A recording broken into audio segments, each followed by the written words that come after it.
When my mother-in-law said she just wanted peace, I believed her. I didn't realize she meant peace without me. That sentence still echoes in my head like a cruel joke. It's strange how words can sound so gentle, so harmless, until you see what's hiding behind them. When she said those words, she was sitting in our living room, her voice soft, her hands folded neatly over her lap, her smile calm. My husband Daniel nodded beside her like a boy agreeing with his teacher. And I just sat there, trying to keep my heart from showing on my face. At that time, I didn't know she had already taken everything from me. We had just bought the house, a small, 2-story home with white shutters and an old oak tree in the front yard. It wasn't much compared to the ones we'd seen in glossy magazines, but it was ours. I remember the smell of fresh paint, the sound of our laughter echoing off bare walls, the way Daniel carried me over the threshold jokingly, both of us sweaty and happy after moving boxes all day. "This is it," he'd said, pressing a kiss to my forehead. "Our new start." Back then, I believed him. For the first few weeks, life felt warm and full. I unpacked kitchen utensils while humming old songs, planned how to decorate each room, and even planted rose bushes out front. Daniel worked long hours but came home smiling. We ate dinner by candlelight some nights, just because it felt romantic. And then his mother began to visit. At first, I didn't mind. Mrs. Harper had always been polite, even charming in her way. Silver hair always pinned perfectly, pearls at her neck, and that faint scent of lavender that lingered after she left. She brought casseroles, folded laundry I hadn't finished, and often said, "You're such a busy young couple. Let me help." I thought she meant it, but slowly, her presence became heavier. She started showing up unannounced, often with her own key. One afternoon, I came home from the grocery store and found her rearranging our living room furniture. "It looks better this way," she said sweetly, dusting her hands off. "You'll thank me later." I laughed awkwardly, thinking it was just her way of feeling useful. But something inside me tightened. Then came the comments. "You don't really need all these bright colors, dear. Daniel prefers neutral tones." Or, "You shouldn't tire yourself out cooking so much. Daniel likes simple food, just the way I make it." Always, Daniel likes, Daniel prefers, as if my husband's happiness was a recipe she'd written herself. Daniel brushed it off when I told him. "She's just trying to help, Claire. Don't take it personally, but the problem wasn't that she was helping. It was that she was taking over." One morning, about 2 months after moving in, I woke up to find Mrs. Harper already in the kitchen. She'd let herself in again.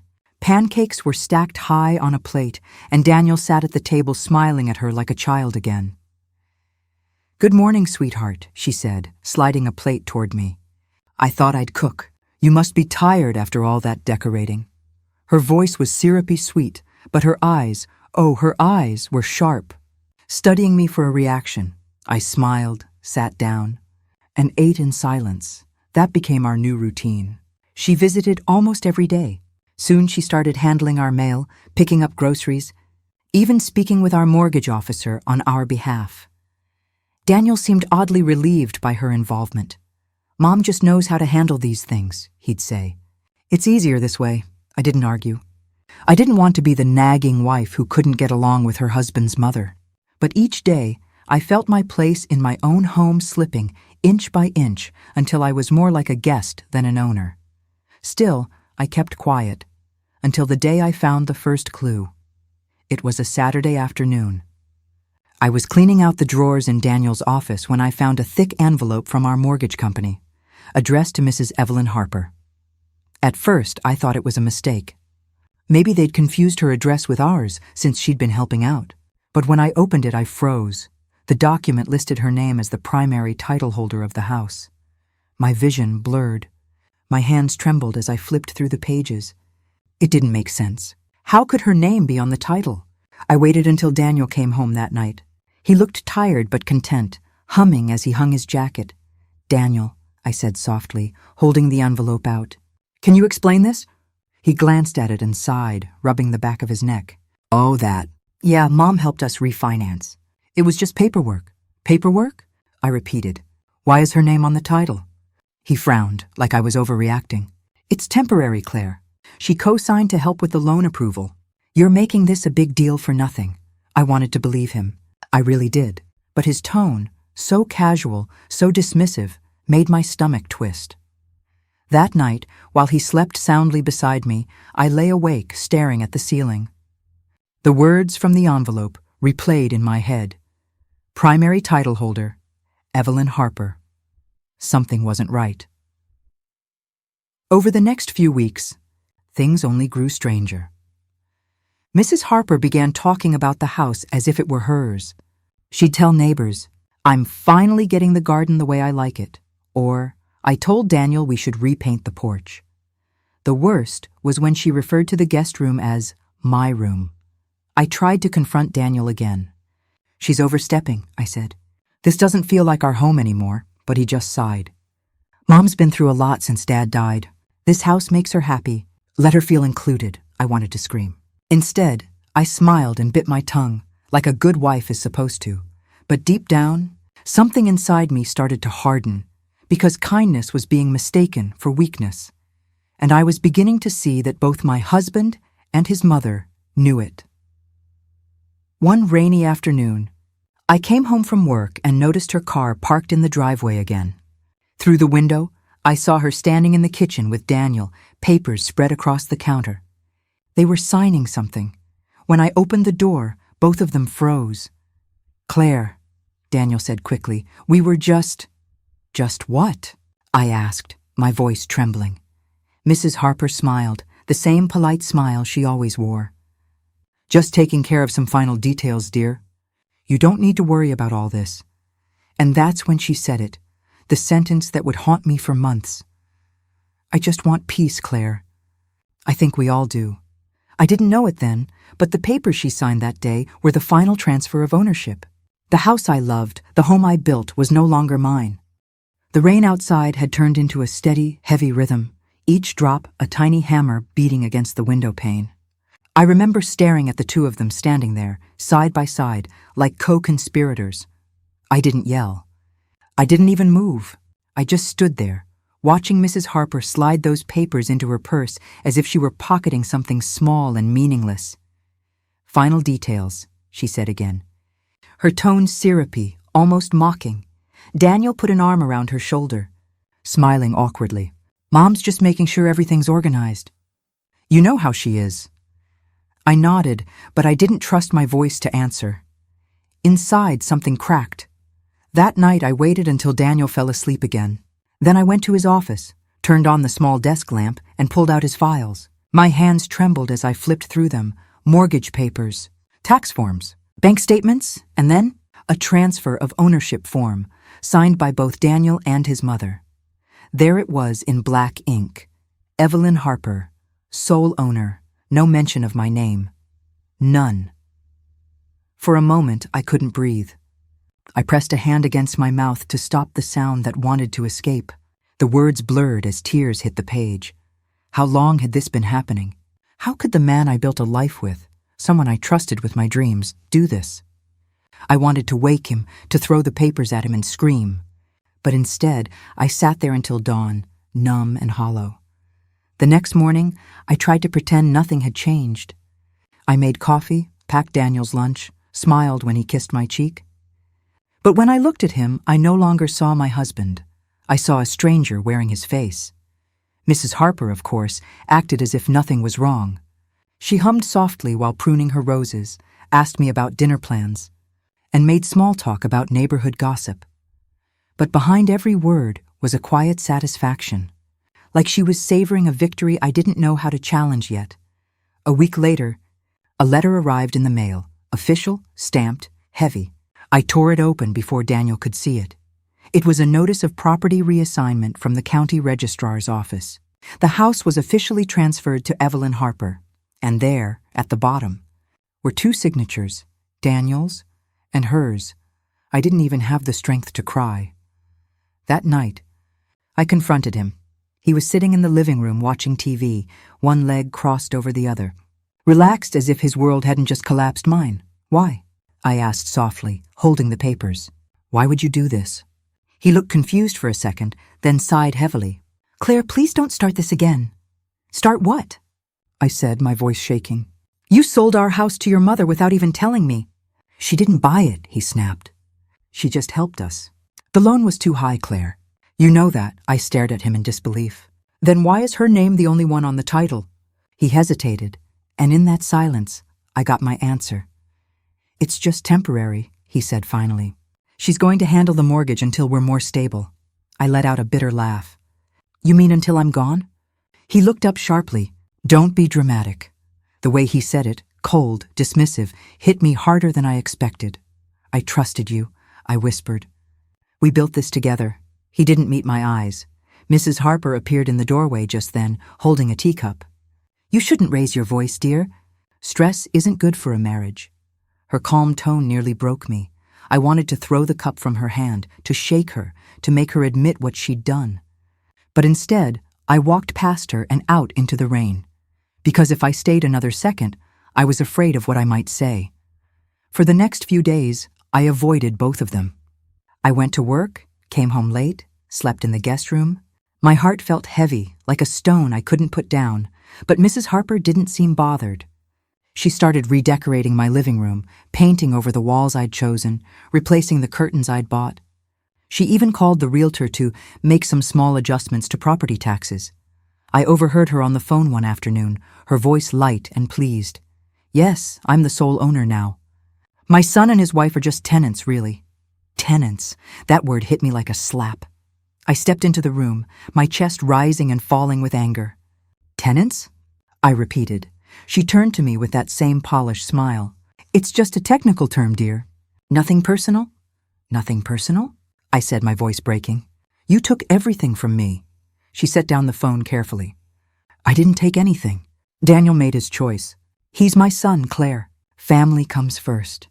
I am family, I whispered. She tilted her head, eyes soft but cruel. You were. That night I packed a small bag. I didn't know where I was going, only that I couldn't stay there anymore. The walls felt suffocating, the air thick with lies. Daniel didn't stop me when I told him I was leaving. He didn't even ask where I'd go. He just muttered, maybe some space will help. Space. As if distance could fix betrayal. I found a small apartment across town, a tiny place with creaky floors and thin walls. But it was mine. For the first time in months, I slept without fear of footsteps in the hall or whispered conversations behind my back. I should have felt free. But freedom felt a lot like loneliness. Still, I promised myself one thing. I wasn't going to be the quiet victim anymore. If they wanted to play games with paperwork, I'd learn the rules. I began keeping every document, every message, every email. I visited the county clerk's office, requested property records, traced every signature.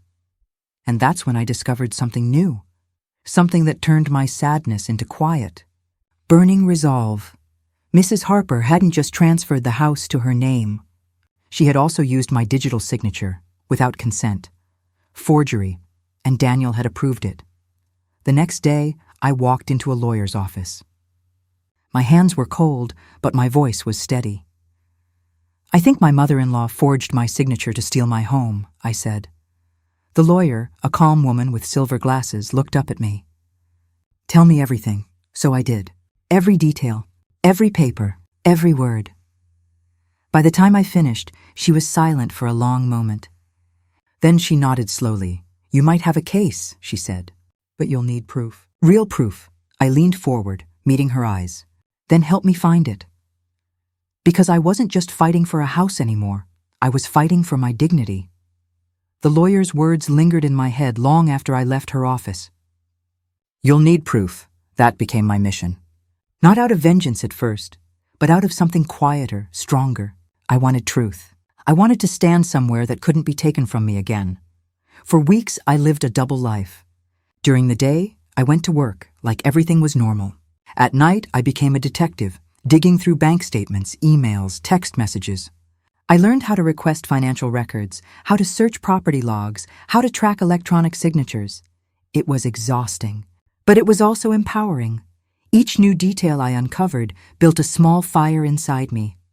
One evening, as I scrolled through Daniel's old emails from our shared laptop, the one he'd forgotten to change the password on, I found an exchange between him and his mother dated 6 months before we moved into the house.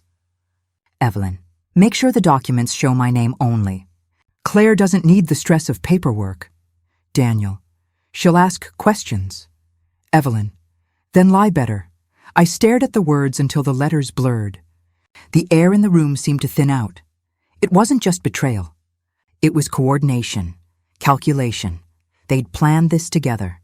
The next morning, I took everything to my lawyer, copies of the emails, transaction receipts, and most importantly, a notarized document that showed my digital signature had been time-stamped on a date when I was out of town on a work trip. Forgery confirmed. My lawyer's tone turned sharp and professional. We'll file a civil claim and request a property freeze. They can't sell or transfer anything now. For the first time in months, I smiled, not a triumphant smile, a tired one, but it was real. A week later, I returned to the house, not to visit, but to serve the papers. When Mrs. Harper opened the door, her expression barely flickered. She wore her usual pearls, her usual faint smile. "Claire," she said calmly, "I wasn't expecting you." "I'm sure you weren't," I replied, handing her the envelope. She looked at it, then up at me. "What's this?" "Court notice," I said. "Forgery, property theft, fraud." Her face went pale for the first time since I'd known her. Daniel appeared behind her, confusion etched on his face. "Claire, what is this about?" "You know exactly what it's about," I said, my voice trembling only slightly. "You both lied. You both forged my name. And now you'll face the law for it." Mrs. Harper's calm cracked. "You ungrateful girl," she hissed. "After everything I've done for you," I cut her off. "You didn't do it for me. You did it to control me. But that ends today." For a moment, silence filled the space between us, heavy, suffocating. Then I turned and walked away. I didn't look back. The next few weeks were chaos. Daniel called constantly, pleading, apologizing, then threatening. "You're ruining our family," he said once. "Mom's health is fragile. This will destroy her." But I didn't budge, because family isn't built on lies, and health doesn't excuse cruelty. When the hearing finally came, I sat across from them in the courtroom, hands folded in my lap. Mrs. Harper looked smaller than I remembered. Daniel couldn't meet my eyes. The lawyer presented everything, the documents, the forged signatures, the email correspondence. The judge's brow furrowed deeper with each new piece of evidence. Mrs. Harper tried to play the victim, claiming it was all a misunderstanding. I only wanted to help them. I thought putting the house in my name would protect their investment. But the emails spoke louder than her words. Daniel, too, attempted an apology. "I didn't mean for it to go this far. I thought she was just helping." The judge's tone was firm. "Ignorance is not a defense, Mr. Harper." When the gavel finally came down, the ruling was clear. The property would be returned under joint ownership to Daniel and me. But due to the fraudulent activity, Mrs. Harper was legally barred from any financial involvement or claim. Additionally, she was fined. I should have felt satisfied. Instead, I felt hollow, because even justice couldn't undo what they'd broken. After the verdict, I walked outside into the sunlight. The air felt fresh, cool against my skin. For the first time in months, I could breathe without fear. I didn't go back to the house that day. I didn't want to see the rooms that once held laughter, now filled with ghosts of betrayal. I went home, my little apartment, and made tea. I sat by the window and watched the world move on. That's when the doorbell rang. When I opened it, Daniel stood there. His face was tired, his eyes red. "Claire," he began softly. "I'm sorry," I crossed my arms. "Sorry doesn't change what you did." "I know," he said. "I was stupid. I let her manipulate me. I thought I was protecting us." "You were protecting her," I said quietly. He nodded. "Maybe I was. But I lost everything doing it."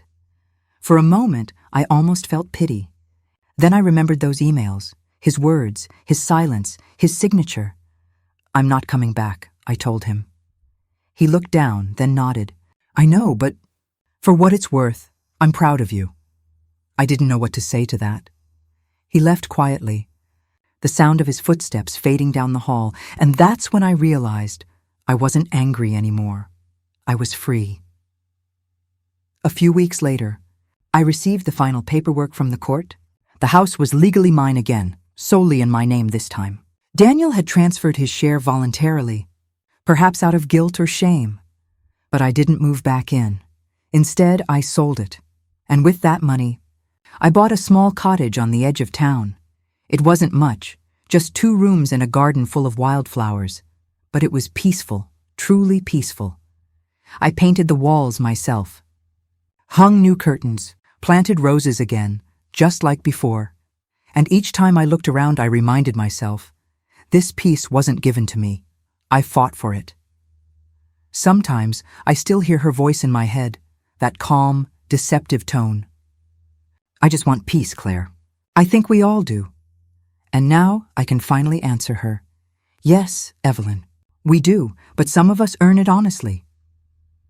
Peace is a quiet thing. You don't realize how much noise pain makes until it's gone.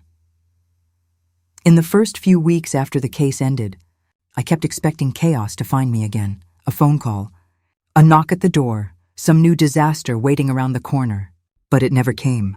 There were no more letters, no more manipulation, no more pretending that kindness and control were the same thing. Instead, there was silence, and silence can be terrifying when you've lived too long in a storm. I remember waking up one morning to the sound of birds outside my window, that small cottage window that faced the east. The light was soft, gold spilling across the floorboards. I made tea, sat on the porch, and for a long time just breathed. The air smelled like wet soil and roses. My roses. It hit me then that I had built something no one could take. Not a house, not a title, but a self. Still, healing wasn't easy. I'd spent years being the good wife, the understanding daughter-in-law, the woman who didn't make a fuss. Undoing that habit felt like unlearning an entire language. The first time someone tried to overstep my boundaries, a neighbor offering helpful advice about how I should landscape the garden, I froze. Then I smiled politely and said, I appreciate the suggestion, but I'll decide what fits my space. My voice didn't shake. My hands didn't tremble. It was a small thing. But it mattered, because every boundary we draw, every no we finally say, is a declaration that we remember our worth.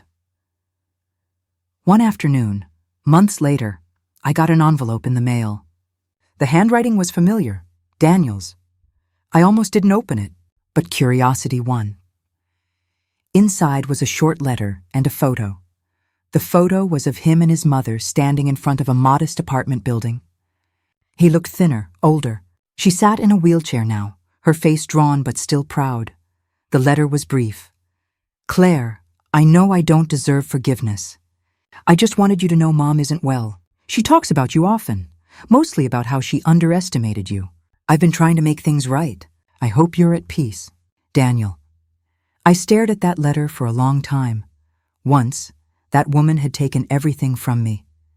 She had called me weak, had smiled while erasing my name from my own home, and now she was fading, fragile, remorseful, human. For the first time, I didn't feel anger. I felt sorrow, not for her actions, but for what her fear had cost her, because I finally understood something. Control often comes from fear, the fear of being forgotten, replaced, left behind. And while it doesn't excuse what she did, it explained the emptiness that drove her. So I wrote back. Not to rekindle anything, but to close the wound properly. Daniel, I don't hold hatred anymore. Tell your mother I wish her peace, the real kind. Take care of her and of yourself. Claire, and that was that. No dramatic reunion, no tears. Just the quiet ending of something that once defined my life. Seasons changed. My garden grew wild, and so did I. I started teaching art classes at the local community center. What began as a distraction turned into something more. I found women like me, women who had been silenced, controlled, betrayed, and told to stay quiet. They came with stories that broke my heart and rebuilt my faith in resilience. A mother who lost her savings to a greedy son. A woman whose sister sold her family land without consent. A widow gaslighted by her in-laws into signing away her pension. Different stories, Same wound, so I listened. I painted. And little by little, I realized that healing isn't about forgetting what happened. It's about turning pain into wisdom. One rainy evening after class, I sat by the window again. The world outside was soaked in silver light, and the rain made that soft, whispering sound against the roof, the kind that feels like forgiveness. I thought of everything I'd been through. The betrayal, the loneliness, the courtroom, the small victories, the quiet mornings, and for the first time, I smiled not because I'd survived, but because I had learned that peace isn't the absence of conflict. It's the refusal to surrender your dignity to it.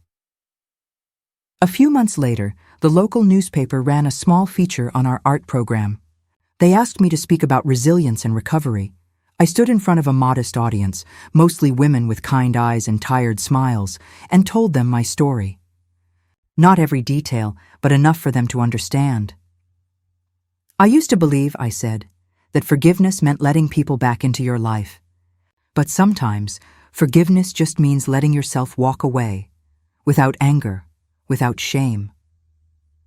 There was a quiet murmur in the room. Some women nodded, some wiped tears. I continued softly. And when someone tells you they just want peace, make sure it's not peace built on your silence. Afterward, a woman in her 60s came up to me, her hands trembling as she spoke. My daughter-in-law and I haven't spoken in years. Maybe it's time I listened differently, I smiled. That's a good place to start. That night, I returned home to my cottage. The moonlight pooled across the floor, catching on the petals of the roses I'd placed in a vase. I made tea, wrapped a blanket around myself, and sat quietly. I thought about the word home.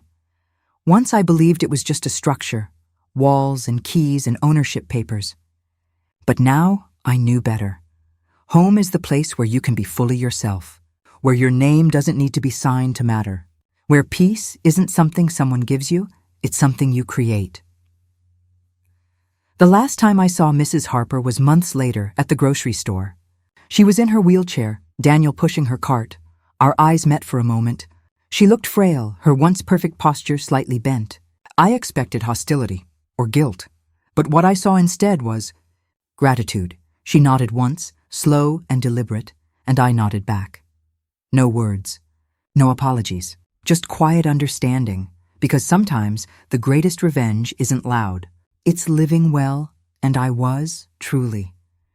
When I got home that day, I sat on my porch with my tea, watching the sunset turn the sky to gold. I thought about the house that started it all, the one she'd stolen, the one I'd lost, the one that taught me what peace really costs. And as the light faded, I whispered to no one in particular, I forgive you. Not for you, but for me. Then I smiled, a real smile this time, because I knew she was right about one thing after all. We all want peace. I just finally learned how to find mine.